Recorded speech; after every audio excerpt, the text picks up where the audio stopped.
Boa tarde a todos, sejam bem-vindos. No nosso Quinta é Cultura de hoje, temos a satisfação de receber a escritora, professora, ensaísta, ficcionista Lúcia Bittencourt, que dará uma palestra cujo título é Teias, Tramas e Patranhas, o feminino e o masculino na Odisseia. Lúcia Bittencourt se dedica à literatura desde que aprendeu a ler, primeiramente como leitora, em seguida como estudante, professora, crítica, pesquisadora e autora. Começou a publicar ficção graças ao prêmio Sesc, o grande prêmio nacional Sesc de Contos, de 2005, conferido à secretária de Borges, que foi lançado pela editora Record em 2006. Seguiram-se os livros Linha de Sombra, O Amor Acontece e O Regresso, A Última Viagem de Rimbaud. Como ensaísta, recebeu o prêmio da ABL em 2012 pelo livro O Banquete, uma degustação de textos e de imagens. Seus livros infantis e juvenis mais recentes são O Olho do Piolho e Uma Aventura para Três. Está finalizando 2 novas coletâneas de contos e outro romance baseado na vida da pintora Anita Malfatti. Antes de passar a palavra à querida Lúcia, eu já saudei todos vocês e cumprimento os meus confrades aqui presentes, Cavalieri, Geraldo Carneiro, Rui Castro, e embora seja costume anunciar as atrações no final da palestra, eu prefiro anunciar agora, porque às vezes alguma pessoa precisa sair um pouquinho mais cedo e não fica suficientemente informado. Todos estão convidados para a próxima terça-feira, às 16 horas, para assistirem à palestra de Rui Castro, Literatura às Vésperas da Guerra, o romance brasileiro dos anos 30. Como todos sabem, recentemente o Rui publicou o seu estudo, né? Trincheira Tropical, a Segunda Guerra Mundial no Rio de Janeiro, e nesse dia, após a palestra, ele vai estar autografando a Trincheira Tropical, que tem um tema conexo, né? Conectado ao tema que ele escolheu no recorte do romance brasileiro. E na próxima quinta-feira, neste evento do Quinta é Cultura, teremos um palestrante, Ernesto Rodrigues, e com a coordenação de Merval Pereira, a palestra TV Globo, 60 anos, Hegemonia, Concorrência e Metamorfose. Mas agora vamos ouvir o que tem a nos dizer Lúcia Bittencourt, a quem eu passo a palavra. Seja bem-vinda. Alô. Senhoras e senhores, acadêmicos, todos os que estão assistindo aqui ou remotamente, meus amigos, alunas e familiares que tanto me apoiam e incentivam, as minhas saudações. Agradeço ao convite para esta Quinta Cultura, feito pelo acadêmico Antônio Carlos Sequim, coordenador-geral da programação desta casa, que me recebe com tanta gentileza. E agradeço também aos funcionários deste espaço que preparam conscienciosamente estes eventos e oferecem condições para que até uma desajeitada tecnológica como eu pareça à vontade com seus vídeos. Lembro ainda dos intérpretes de Libra, eu acho que hoje eles não estão presentes, mas eles estão sempre fazendo a tradução, e de todos os que contribuem para fazer da Casa de Machado de Assis o espaço acolhedor, inclusivo e democrático que é. Hoje, 18 de setembro de 2025, seria o aniversário de 99 anos da escritora Raquel Jardim. E em 18 dias, dia 6 de outubro, seria o aniversário de Antônio Cícero, grande conhecedor de Homero. Vale notar que há uma semana atrás, dia 11 de setembro, o Brasil teve muitas razões de comemoração, inclusive os 17 anos da publicação de Aprendiz de Homero, de Nélida Pinhon. Dedico a eles esta palestra. É um prazer estar aqui nesta sala que marca o início de minha carreira de escritora, pois foi aqui que recebi o prêmio que me distinguiu com a publicação de meu primeiro livro, A Secretária de Borges. Hoje venho falar de outro livro importante em minha vida, A Odisseia, onde primeiro percebi a trama, a urdidura, aquilo que provoca o prazer da literatura e que ainda me atrai intensamente. A literatura não é apenas a história que se conta, mas como se contam as histórias. Esta epopeia, cuja existência é estimada em quase 3 milênios, conta a viagem de volta de Odisseu a seu reino, uma pequena ilha denominada Ítaca. A esse retorno ao lar dá-se o nome de Nostos. O conceito de tempo permeia toda a narrativa. Após 10 anos de lutas narradas em outro livro, na Ilíada, nosso herói pode, enfim, regressar ao seu reino, porém vai ficar perdido por mais 10 anos, atrasado por ter cegado um dos cíclopes, filho de Poseidon, deus dos mares. Odisseu, ou na versão latina, Ulisses, que é como vou passar a chamá-lo, pois é como ele é mais conhecido entre nós, é um dos primeiros, digamos assim, heróis da literatura. Este conceito de herói estava apenas em formação e podia ser entendido à época como alguém semelhante aos deuses. Eram guerreiros que lutavam para obter a fama, que é como se traduz a palavra grega kleo. Mas esta fama tinha uma outra conotação naqueles tempos em que a escrita ainda não existia. Seria uma fama imperecível que lhes permitisse viver para sempre na memória humana. O mais afamado dos heróis da Ilíada, outra epopeia, é Aquiles, que prefere morrer e obter Cleo a viver indistintamente. E concorrendo com ele, que brilha inflexível mesmo quando se recusa a lutar, Aquiles, temos Ulisses, que, no caso, é o protagonista da Odisseia, que se destaca por sua inteligência, seus dons diplomáticos e por sua curiosidade e sua natureza aventureira, e que, ao invés de morrer pela almejada Cleo, opta viver para consegui-la. A Odisseia não se limita ao Nostos, palavra grega que está na origem da nossa nostalgia, mas não é apenas esse retorno ao lar.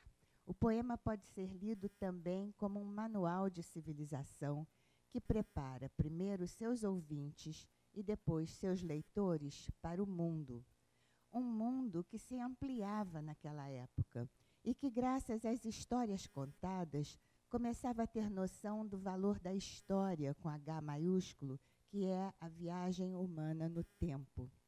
Ficamos conhecendo, através da narrativa, diferentes povos e costumes, regras de boa educação, ritos e oferendas para os deuses, paisagens diversas, armas e ferramentas, e até aprendemos as instruções para se construir, por exemplo, um manau. Pode ser útil, É quase uma enciclopédia que nos dá indicações que mais tarde se confirmaram em achados arqueológicos. A narrativa é também semelhante à canção do mar, um mar sempre referido como vinoso ou semelhante ao vinho, possivelmente não por sua coloração, mas talvez pela variedade de seus reflexos ou por ser perigoso, embriagante e dar abrigo a monstros, ou ainda pela sedução dos seus perigos. Quanto a Homero, ninguém sabe ao certo quem era, nem quando viveu, nem sequer se foi ele quem escreveu ou ditou as obras que lhe são atribuídas. Os poemas que chegaram até nós possivelmente surgiram como literatura oral, repetida através dos séculos, em que, após o fim da civilização micênica, na Grécia ainda não havia ressurgido a escrita. Quanto aos textos escritos de que temos notícias, fala-se de uma cópia feita durante o governo de Pisístrato, em Atenas, de 546 a 527 a.C., mas que está desaparecida. Temos apenas referências à sua existência. Até onde consegui me informar, não existem originais das obras, a não ser cópias e várias cópias e vários fragmentos. Samuel Butler, estudioso do século XIX, defende que o Homero da Odisseia era o pseudônimo de uma mulher, mas são poucos os que seguem esta lição. A acreditarmos no que está escrito na própria obra, a autoria deve-se a uma musa, neste caso Calíope, a deusa filha de Zeus, invocada pelo Aedo, o poeta criador, para contar a história de um homem, Andras, e dou ênfase ao termo Andras porque é mais abrangente, é mais específico que o abrangente anthropos, que seria o ser humano, e Andras é especificamente uma relação ao homem, relativa ao homem. E ele fala para essa musa começar onde ela quisesse. Leio para vocês o primeiro parágrafo da Odisseia na tradução em prosa de Antônio Pinto de Carvalho, que me acompanha desde minha pré-adolescência. Canta para mim, ó musa, o varão industrioso que, depois de haver saqueado a cidadela sagrada de Troade, vagueou errante por inúmeras regiões, visitou cidades e conheceu o espírito de tantos homens. O varão que sobre o mar sofreu em seu íntimo tormentos sem conta, lutando por sua vida e pelo regresso dos companheiros. Mas, ai, nem assim logrou satisfazer seu desejo de salvá-los. Pereceram, em consequência de sua cegueira, os insensatos que devoraram os bois de Hélio e Périon, o qual os privou do dia do regresso. Deusa, filha de Zeus, conta-nos a nós também algumas destas façanhas, começando onde quiseres. Essa edição da Difusão Europeia do livro está esgotada há muito tempo. Se desejarem uma versão brasileira mais recente e em versos, posso recomendar a tradução do poeta e professor Leonardo Antunes, lançada em março deste ano. Calíope resolve começar sua história de um ponto totalmente inesperado. Ele pede para ela contar a história do Andras e ela resolve começar na Assembleia dos Deuses. É uma conversa entre deuses, chamada para contar a história de um homem, de um varão, de um Andras polítropos, ou seja, um homem de muitas voltas, o que hoje seria chamado de um cara enrolado, né? Calíope, deusa, opta por contar a história a partir de seus pares. Atena, que é sua irmã, e seu pai, Zeus, bem como todos os deuses do Olimpo, exceto Poseidon, em viagem à Etiópia, estão reunidos em uma assembleia. Palas Atena, como às vezes é chamada, deseja que Zeus tome providências quanto ao nosso herói, perdido e envolvido em muitos descaminhos, que está há 7 anos na ilha de Ogígia, onde mora a bela Calipso, ninfa que está apaixonada por ele. Calipso passa os dias cantando e tecendo em seu tear, e as noites entre os braços e os carinhos de Ulisses. Zeus concede a demanda de sua filha dileta, envia Hermes, deus mensageiro, para comunicar a decisão tomada na Assembleia a Calipso, enquanto Atena vai de moto próprio para Ítaca, a fim de ajudar Telêmaco, o filho que Ulisses deixara recém-nascido ao partir para a guerra, e de preparar o terreno para a volta de seu protegido. Em Ítaca, a deusa vai encontrar uma situação caótica. O palácio de Ulisses está tomado por 108 candidatos a desposar a rainha Penélope, enquanto esta passa os dias tecendo e tentando conseguir manter a si e a seu filho vivos e livres até a volta de seu esposo. E eu pergunto a vocês, que pode a mulher amorosa, mãe sozinha, numa ilha longínqua, sob um regime patriarcal que não lhe confere direitos sociais, fazer na ausência de seu marido, que partiu há 20 anos para uma guerra longínqua, já terminada há 10 e que está sem dar notícias há pelo menos 7 anos. Ela pode, tal como uma aranha, criar uma teia que a proteja. Vivendo numa ilha atenta, inteligente, Penélope vislumbra, no vai e vem das ondas, na incessante atividade das aranhas, uma possível saída para a sua situação: avançar e recuar, tecer e desmanchar. Julgo perceber aqui que a musa invocada pelo narrador para a composição.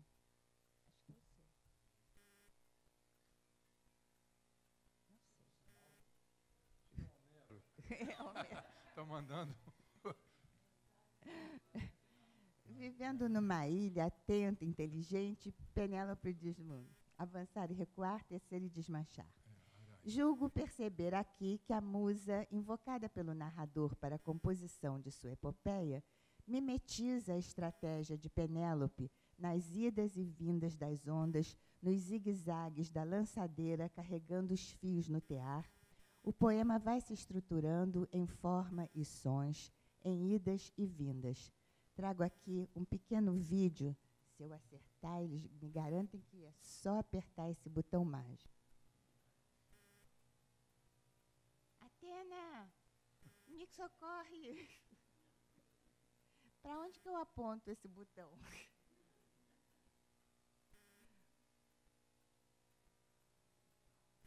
João. Veio, não veio a agenda, veio João. Não veio Atena, veio João. Vamos lá. Do que se trata? Esse é o videozinho que demonstra a sonoridade do poema em seu idioma original.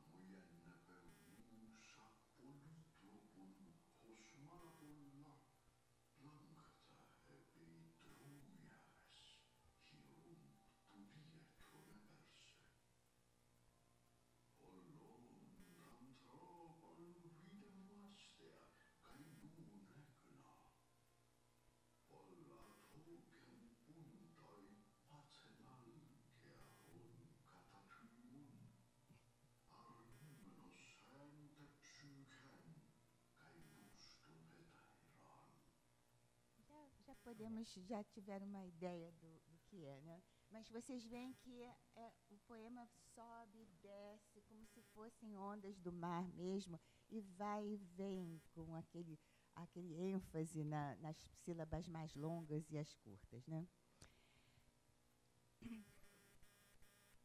Penélope, mantendo-se sempre pouco visível, sem parecer oferecer resistência, pois às mulheres não cabia oporem-se aos ditames patriarcais, sobrevive copiando a estratégia das aranhas, esperar em sua teia, e segue desfazendo os desígnios inimigos sem que homens e deuses se apercebam de suas manobras. Creio que todos já ouviram falar de A Teia de Penélope. No texto, ela é descrita primeiramente por Antino, um dos 108 pretendentes que procediam indecorosamente em palácio, fartando-se de comida e explorando os escravizados. Para defender-se de acusações, o abusado Antino procura culpabilizar sua anfitriã, alegando que a responsável pelo mau comportamento deles era a própria Penélope, versada em artimanhas. Então descreve o último ardil que, por ela concebido, erigir em seus aposentos um enorme tear para nele tecer o véu que serviria de mortalha a Laertes, pai de Ulisses. Seria preciso aguardar que ela terminasse sua última obrigação como nora antes de casar-se outra vez. Antino descreve, e eu cito: 3 anos conseguiu dissimular sua artimanha e lograr os aqueus. Mas quando chegou o 4º ano, uma das mulheres, suas cúmplices, revelou-nos o ardil e fomos surpreendê-la justamente quando desfiava a refulgente tela. Foi assim que, malgrado seu, teve de concluir o trabalho. Penélope precisa agora se decidir, e os acontecimentos podem ter um desfecho favorável caso ela descubra um novo ardil.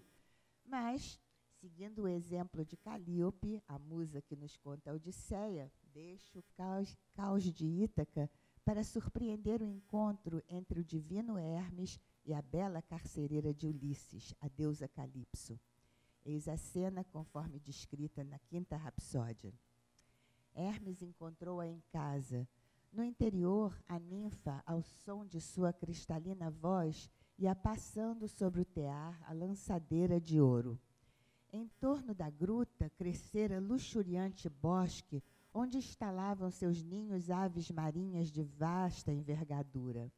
Hermes, porém, não viu no interior da gruta o magnânimo Ulisses. Encontrava-se este sentado na praia, no mesmo lugar onde todos os dias as lágrimas, os suspiros e as aflições lhe dilaceravam o ânimo, contemplando choroso o incansável mar. Hermes ordena, em nome de Zeus, que a ninfa deixe seu favorito partir. Deusas, porém, ao contrário das mortais, têm voz e podem protestar. Calipso não esconde sua indignação. Cito: deuses cruéis e mais propensos à inveja que ninguém, que recusais às deusas o direito de se unirem a homens e de aceitarem às claras em seu leito o mortal que lhes seja caro. Mas ela precisa se submeter, pois além de não ter como se furtar aos desígnios da lei divina, o que ela pode oferecer a seu amado não é do interesse dele. Cito: eu o amava e alimentava e propunha-me a torná-lo imortal e preservá-lo para sempre da velhice. Visto, porém, que nenhum dos deuses possui meio de se esquivar a cumprir a vontade de Zeus, portador da égide, que se vá por sobre o incansável mar, se Zeus a isso incita e ordena. Viver para sempre, principalmente escondido numa ilha, não é a espécie de imortalidade que Ulisses deseja, mas é a única que poderia obter de Calipso, cujo nome deriva do verbo grego kalipsein, que significa cobrir, ocultar, esconder. Os deuses são mais do que imortais, são eternos. São, numa dimensão temporal diferente, que não distingue passado, presente nem futuro. Já Ulisses precisa de seu passado e almeja o futuro reconhecimento dos seus feitos para obter a desejada Cleo, a fama imorredora na memória da humanidade. Ainda ofereço mais um exemplo de teia, desta vez olhando para o avesso do que está sendo tecido com palavras. Acompanhando o vai e vem de Calíope, vamos ao encontro de Telêmaco, que tinha conseguido escapar das incertezas de Ítaca para buscar notícias de seu pai nas cortes da Lacedemônia. Ao término da guerra de Troia, Menelau, rei de Esparta, embarcara com Helena, a esposa recuperada à custa de 10 anos de confrontos, procurando voltar ao lar. Mas os deuses o fizeram vagar por 7 anos, visitando muitos lugares, não vou citar. Trata-se de uma demora que, ao invés de despojá-lo, como aconteceu com Ulisses, permite que Menelau acumule riquezas que impressionam o jovem Telêmaco. Recebido em palácio, segundo o costume da Xenia, acolher estrangeiros que poderiam ser deuses disfarçados, e deslumbrado com o fausto e o luxo que o rodeia, principalmente porque ele chegou na festa de casamento dos filhos de Menelau, né? O viajante é reconhecido por Helena, que diz ao marido, eu cito: nunca vi ninguém, homem ou mulher, que tivesse o ar tão parecido, e ao encará-lo fico tomada de espanto. Não será este acaso Telêmaco, o filho do magnânimo Ulisses? Seu reconhecimento dá a Telêmaco a legitimação que lhe reforça a autoestima e o anima a voltar para Ítaca. Relembrando o herói extraviado, os convivas, porém, choram as perdas de parentes e amigos durante a guerra ou no regresso ao lar. Até que Helena, farta das lamentações, os gregos são muito chorões, eles choram muito, resolve misturar ao vinho que está sendo servido um calmante da dor e ressentimento.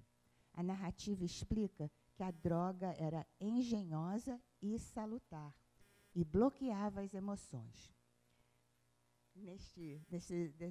Nessa longínqua era, quase 3.000 anos atrás, já se usava inibidores seletivos de recaptação de serotonina. Então, vejam só.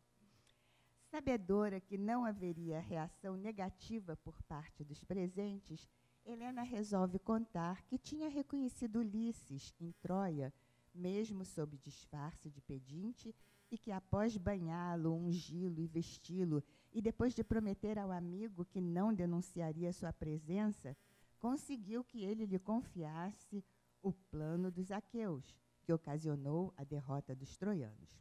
Tratava-se da construção do cavalo de Troia. Menelau não tem como destruir a teia de Helena, mas pode revelar seu avesso, pois estava dentro do cavalo de madeira engendrado por Ulisses. E então, com alguma ironia, dirigindo-se a Helena, relembra, cito: Tu aproximaste-te da máquina, sem dúvida incitada por uma divindade desejosa de oferecer aos troianos uma ocasião de glória. Seguiu-te Deífobo, que já era o terceiro marido de Helena, né? Perdeu Paris, perdeu o outro, foi casando de um em um. Deífobo, semelhante a um deus. 3 vezes deste a volta à máquina oca, tateando-a, chamando por seu nome os mais bravos dos aqueus, e imitando para cada um deles a voz de suas esposas. Sentados no meio deles, eu, Diomedes e o ilustre Ulisses ouvíamos teu apelo, e tanto Diomedes como eu nos dispunhamos a seguir nosso primeiro impulso, sair ou responder-te desde o interior. Mas Ulisses nos deteve e freou o nosso desejo. Então, os restantes filhos dos aqueus se mantiveram em silêncio. Só Antículo queria responder-te, mas Ulisses, com suas potentes mãos, lhe tapava a boca, salvando por esta forma todos os aqueus, e somente o largou quando Palas Atena te levou para longe de nós. A resistência de Penélope, o isolamento de Calipso e a distorção de Helena, as teias representam estratégias femininas de sobrevivência usadas há mais de 2 milênios e acho que ainda vigentes. E quanto aos homens? Quais as suas estratégias? Seriam eles sempre heróis em linha reta, ou seja, inflexíveis, obstinados como o modelo representado na Ilíada? Pelo contrário, os homens na Odisseia são mutáveis, transformam-se de acordo com as circunstâncias. Os que se adaptam sobrevivem e obtêm a chance de mudar seus destinos. Telêmaco amadurece, transforma-se, sobrevive. Menelau passa de marido ultrajado a um homem conformado com sua parceira, usando as palavras tanto para se convencer de seu próprio valor, como para sugerir que a vida é uma constante atualização de versões. E o nosso herói reinventa-se a cada aventura por ser um homem de muitas voltas, polítropos. Sabemos que poli significa muito e tropo, volta. Mas tropo também pode ser mudança na forma de utilizar a linguagem. Metáforas, metonímias, sinédoques e ironias são consideradas tropos. Ulisses é aquele que sabe utilizar bem as palavras e todos os tropos. Na filosofia, o termo tropos liga-se à nossa necessidade de adaptação a tempos e espaços distintos. Ulisses rejeita o modelo antigo de herói mítico, atemporal, eterno, pois já se percebe como um ser no tempo, dentro de seu fluxo. Quando finalmente, na Rapsódia 9, a musa Calíope nos apresenta as narrativas de Ulisses por ele mesmo, estas são sobre viagens e perdas, e povoadas por deuses e monstros. Nelas, 4 verbos se destacam: comer, conhecer, contar e confrontar. Ulisses perde seus homens não em lutas gloriosas, mas quase sempre por situações relacionadas com a comida, por comerem o que não devem e quando não devem, ou por serem comidos eles mesmos. Logo no primeiro episódio narrado, na luta contra os Cícones, após tomar a cidade, ao invés de fugirem com o butim conseguido, eles, insensatos no dizer de Ulisses, deixaram-se ficar na praia, comendo e bebendo, dando tempo a que os adversários conseguissem reforços e, em batalha, os derrotassem. Seguem-se encontros com monstros antropófagos, os lestrigões, os cíclopes e Sila. Esta última provocando especial horror, pois come suas vítimas ainda vivas. Os outros, pelo menos, matavam antes, né? Enquanto o cíclope Polifemo obtém de seu pai, Poseidon, o castigo do alongamento da viagem de Ulisses. Já na ilha de Circe, a deusa feiticeira, ao se banquetearem, os companheiros de Ulisses são transformados em porcos.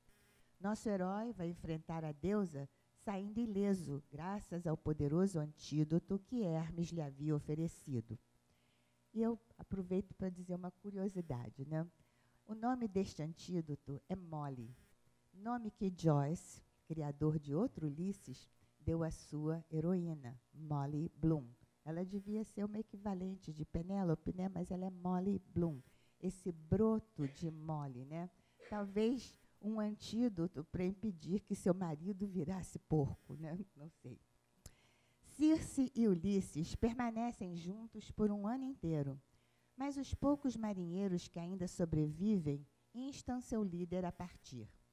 A deusa não se opõe, mas lhes comunica que antes de seguir rumo ao lar, precisam parar no Hades, reino dos mortos.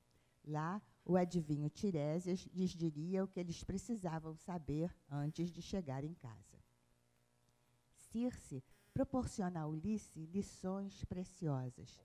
A primeira é não ser preciso nos esforçarmos, nem precisamos de mapa, para chegar à terra dos mortos. Mais cedo ou mais tarde, todos chegamos lá. A segunda é o valor da vida, que Ulisses aprenderá em conversa com a sombra de Aquiles, confessando ser preferível viver como escravo a ser rei entre as sombras. A terceira é que é preciso conhecer nossa verdadeira identidade e saber a quem e quando podemos revelá-la. Ulisses tinha acertado ao enfrentar o temível gigante de um só olho, Polifemo, se apresentando como ninguém. Mas ao vencê-lo, tinha errado, por orgulho, pois revelara ser Ulisses, filho de Laertes, natural de Ítaca. Só faltou o CPF, né? O que provocou o atraso em sua viagem. Circe ainda lhe ensina que há conhecimentos paralisantes, como os das sereias, que não estimulam a continuar aprendendo e investigando. Antes reluzem apenas o falso tesouro da beleza e da erudição, ou a contemplação de um passado de glória cujas promessas não se concretizaram. Ulisses relata ainda como tinha conseguido escapar das sereias e a perda dos companheiros restantes. Insubordinados e insensatos, mesmo avisados, decidiram comer o gado do deus solar Hélio, sendo destruídos em mais uma tempestade, da qual somente Ulisses, que se abstivera de carne, escapa, montado num destroço do barco que o leva à deriva até a ilha de Calipso. De lá, após ser liberado por Hermes, ele tinha chegado ali ao reino dos Féaces, onde contava ou cantava suas aventuras. Encantados com seu talento narrativo, Alcino, o rei, e seus súditos lhe oferecem preciosos presentes e aprontam um barco e uma tripulação experimentada para transportá-lo naquela mesma noite até Ítaca. Os marinheiros depositam o herói ainda adormecido numa praia deserta, juntamente com os presentes que receberam. Não deixa de ser irônico que, ao acordar, Ulisses não reconheça sua terra natal. Atena, que lhe aparece sob a forma de um rapaz, diz-lhe que estão em Ítaca. Ulisses se alegra, mas tenta enganar a deusa, ainda sob a aparência de rapaz, dizendo-lhe que já tinha ouvido falar em Ítaca, mas que ele era oriundo de Creta. Rindo, a deusa se metamorfoseia, desta vez em mulher formosa e alentada, entre aspas, para acariciar o rosto do herói, acalmando-o. E cito: inventor incorrigível de astúcias sem fim, que nunca te fartas de artifícios, nem sequer em tua pátria te resolves a acabar com essas narrativas mentirosas, tão gratas a teu coração? Põe de parte tais fingimentos, pois ambos somos mestres em tirar vantagens da astúcia. Ulisses se sente à vontade para tratá-la não como a uma poderosa divindade, mas como a uma velha amiga, insistindo em perguntar se ela continuaria a seu lado. Mais uma vez, a deusa demonstra sua apreciação. Diz ela: o mesmo espírito se alberga sempre em teu peito, por isso não posso abandonar-te em teu infortúnio. Por certo estarei a teu lado e não te perderei de vista. Vou tornar-te irreconhecível. Enrugarei tua esplêndida pele sobre teus membros flexíveis. Farei cair de tua cabeça os cabelos louros. Cobrir-te-ei de andrajos que te tornarão hediondo aos que te virem. Desfigurar-te-ei os olhos, antes tão belos, de sorte que pareças disforme a todos os pretendentes, a tua esposa e a teu filho. Muito amiga, né? E finaliza mandando interrogar o porqueiro Eumeu, um servo fiel, para saber a situação do reino e da família, enquanto ela, no tempo perpétuo dos deuses eternos, voltará à corte de Menelau para buscar Telêmaco. Ulisses, disfarçado e hospedado junto a Eumeu, não testemunha o desespero de Penélope ao ser informada de que os pretendentes tramavam a morte de seu filho numa emboscada. Entretanto, graças ao auxílio da deusa, Telêmaco volta são e salvo e também vai se informar da situação do reino junto ao porqueiro Eumeu. Lá se dá o encontro entre pai e filho, sem grande emoção, pois afinal não se conhecem, mas com a camaradagem de dois aliados contra um inimigo comum. Aproveitando a ausência de Eumeu, enviado para tranquilizar Penélope quanto à chegada do filho, Atena restaura a verdadeira aparência de Ulisses para que pai e filho se entendam e possam começar a elaborar planos para derrotarem os pretendentes. Quando Ulisses finalmente se dirige ao palácio, mantendo a aparência de mendigo, encontra uma situação desencorajadora. Homens mais jovens do que ele e mais maduros que seu filho, arrogantes, ambiciosos, certos de que um deles será o novo rei de Ítaca, são uma clara ameaça à vida de seu filho e à sua própria sobrevivência. É preciso manter-se incógnito até surgir uma oportunidade de ação. Em palácio, mendigando por comida, ele é ferido por um dos pretendentes. Jogam um escabelo, um banquinho em cima dele. E o Ulisses protesta: Antino feriu-me por causa deste maldito ventre que aos homens tantos males causa.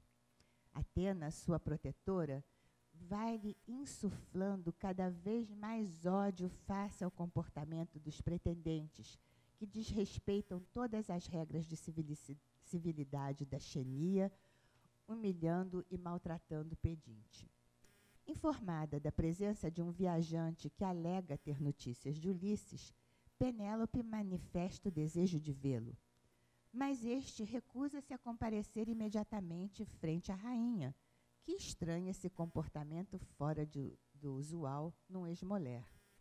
Mais tarde, insuflada e aformoseada por Atena, rindo sem motivo, isso está no texto, Penélope vai, na companhia de duas escravas, com o rosto coberto por um véu, até o salão onde estão os pretendentes.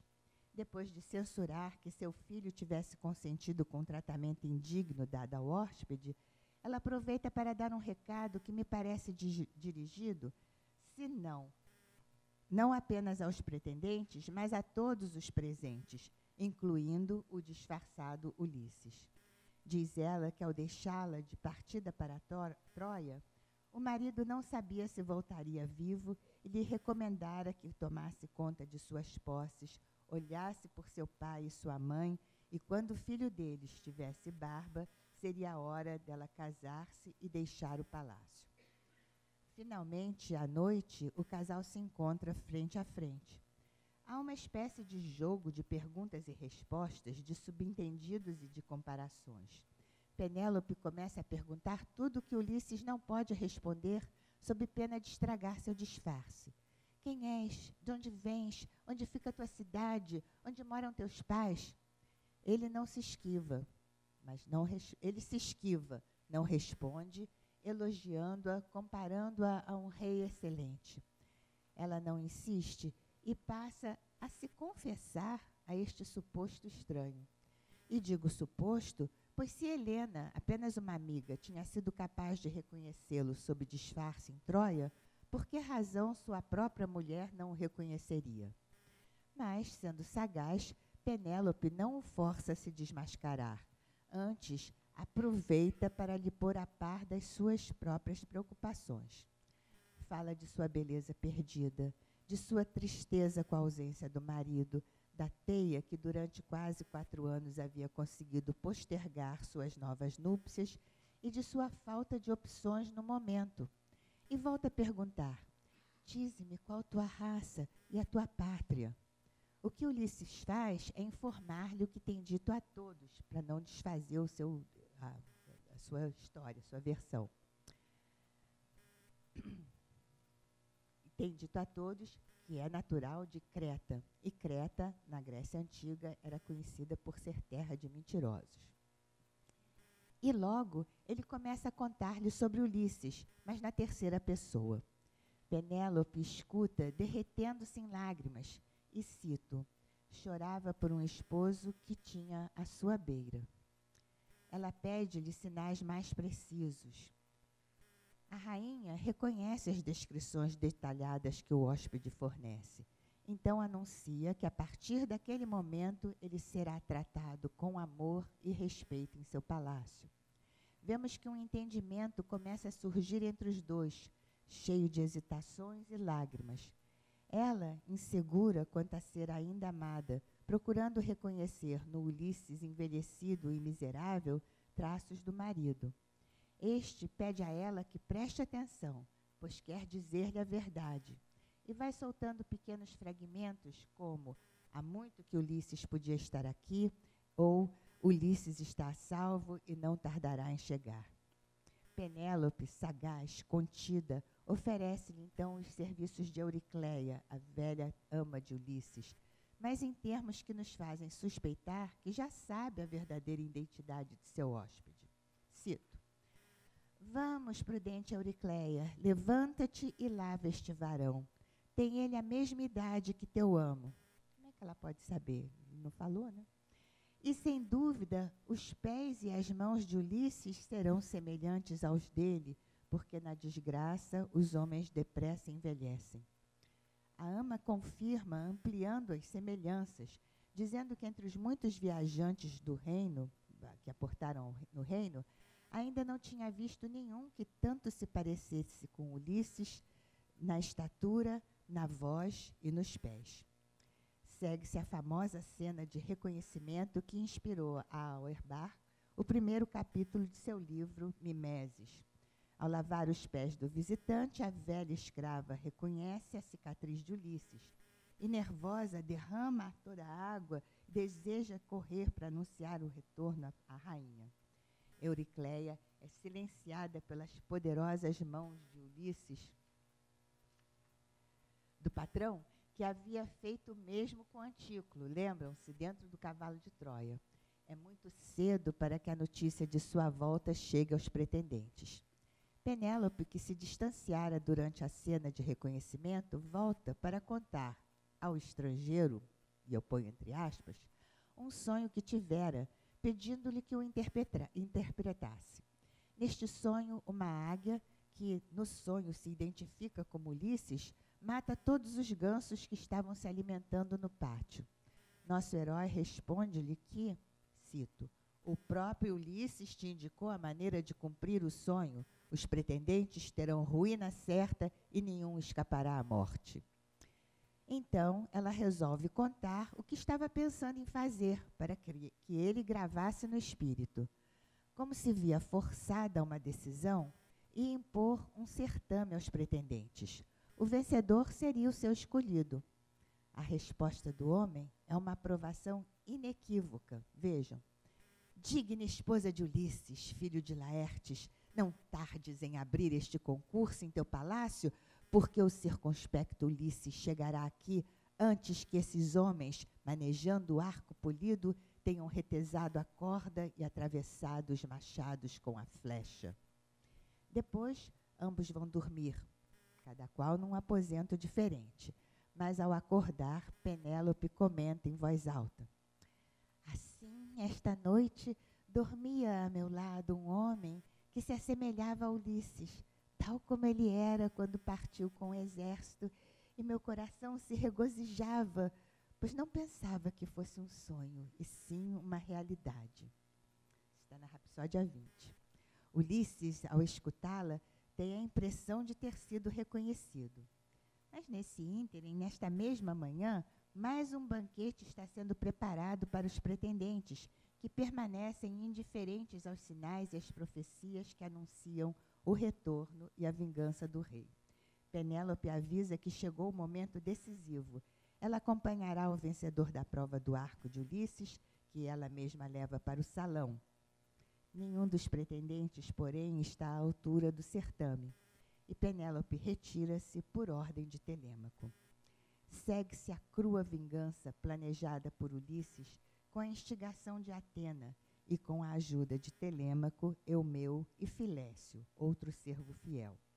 Após a matança de homens e escravas infiéis, chega a hora de Ulisses dar-se a conhecer a Penélope.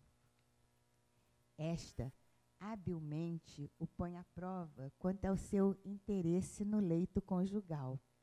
Quando os dois finalmente se reasseguram de que a seiva que mantinha viva as bases de seu casamento continua circulando na cama, os dois finalmente podem unir-se num parágrafo que os confunde, mostrando que são feitos um para o outro. Iniciando-se com Ulisses, uma metáfora os entretece numa só emoção. E eu cito: soluçando, estreitou contra o coração sua esposa, querida e fiel companheira. Ulisses, né? Doce é a terra quando surge aos olhos dos náufragos, a quem sobre as ondas Posidon desmantelou a bem construída nau, sob os golpes dos ventos e das vagas encapeladas. Continuamos com Ulisses, né? Lançam-se a nado, poucos, todavia, logram escapar ao alvacento mar e alcançar a margem, com o corpo coberto de espuma, livres, enfim, do perigo da morte, pisam alegres a suspirada terra. O mesmo prazer sentia Penélope em contemplar o marido ali presente, sem conseguir desprender os níveos braços do pescoço dele. Transforma-se o amador na coisa amada, diria Camões. Juntos, enfim, na mesma teia, Ulisses e Penélope mostram-se como as duas faces de um sólido amor. Seguindo as estratégias masculinas, vemos que Ulisses se integra às teias urdidas por Penélope e Atena, mas recusa a aceitar a de Calipso. Ele demonstra uma especial proficiência no contar-cantar. Sua busca pelo conhecimento e pela comida mostraram-se atividades nem sempre bem-sucedidas, mas essenciais para a sobrevivência do homem e de sua história. Apesar de sua criatividade e experimentação com soluções engenhosas, ao final, os conflitos se resolvem em confrontos sangrentos, violentos, que vão exigir expiação e novos sacrifícios, como anunciado pelo adivinho Tiresias. Podemos ainda garantir que Calíope deixou muitas filhas e filhos. São incontáveis as autoras e autores que, desde a antiguidade, tomam episódios e personagens das obras homéricas para urdir novas tramas. Recentemente, posso mencionar Ítaca, de Claire North, Penélope e as 12 Criadas, de Margaret Atwood, Circe, de Madeline Miller, e Périplo, um exemplo brasileiro, o belo poema de Teresa Cristina Meireles de Oliveira, são alguns dos que retomam e ressignificam a personagem de Penélope. Termino aqui minha tarefa, esperando que o prazer que tive na escritura seja o mesmo que se possa obter na leitura e na escuta desse texto. Muito obrigada.